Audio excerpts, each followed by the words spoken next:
দেশত গণতন্ত্ৰই সুকীয়া স্বৰূপেৰে উদ্ভাসিত হৈ উঠে। এই শুভক্ষণত আমি সংবিধান খচৰা সমিতিৰ অধ্যক্ষ ডক্টৰ B.R. আম্বেদকাৰ, সংবিধান সভাৰ অধ্যক্ষ ডক্টৰ ৰাজেন্দ্ৰ প্ৰসাদ, আমাৰ প্ৰাতঃস্মৰণীয় ব্যক্তি গোপীনাথ বৰদলৈকে আদি কৰি জাতিৰ পিতা মহামানৱ মহাত্মা গান্ধীৰ লগতে সমস্ত স্বাধীনতা সেনানী আৰু অমৰ শ্বহীদসকললৈ গভীৰ শ্ৰদ্ধাঞ্জলি জ্ঞাপন কৰিছোঁ।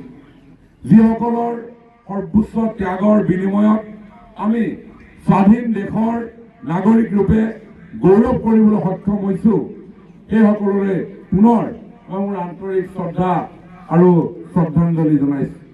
সংবিধানৰ ৰচনাৰ গুৰি বঠা ধৰা মহান ব্যক্তিসকলৰ ঐকান্তিক প্ৰয়াস, ৰাষ্ট্ৰক শক্তিশালী কৰাৰ প্ৰতি থকা অপৰিসীম দায়বদ্ধতাৰ বাবে দেশে আজি উত্তৰণৰ শক্তিশালী যাত্ৰাত অৱতীৰ্ণ হ'বলৈ সক্ষম হৈছে।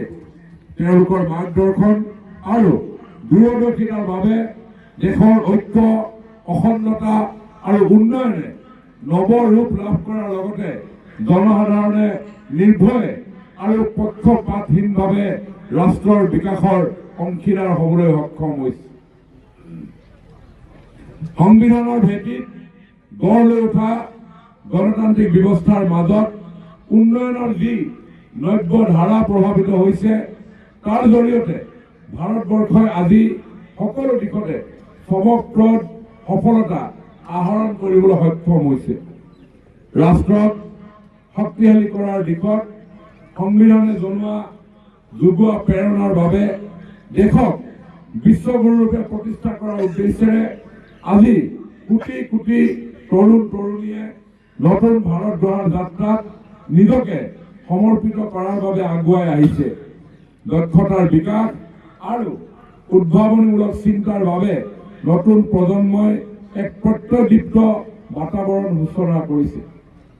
এইখিনিতে দেশৰ সাৰ্বভৌমত্ব আৰু অখণ্ডতা ৰক্ষাৰ দিশত অতন্দ্ৰ ভূমিকা পালন কৰি অহা সেনা আৰু অৰ্ধ সামৰিক বাহিনীৰ প্ৰতিগৰাকী বীৰ জোৱানকো এই শুভক্ষণত মই কৃতজ্ঞতা আৰু ধন্যবাদ জনাইছোঁ। 2014 চনত দেশৰ শাসনভাৰ গ্ৰহণ কৰাৰ পিছত মাননীয় প্ৰধানমন্ত্ৰী নৰেন্দ্ৰ মোদী ডাঙৰীয়াই লোৱা জনমুখী আৰু উন্নয়নৰ বৃহৎ পদক্ষেপসমূহে আজিৰ ভাৰতক বিশ্ব দৰবাৰত অনন্য ৰূপত উদ্ভাসিত কৰি তুলিছে।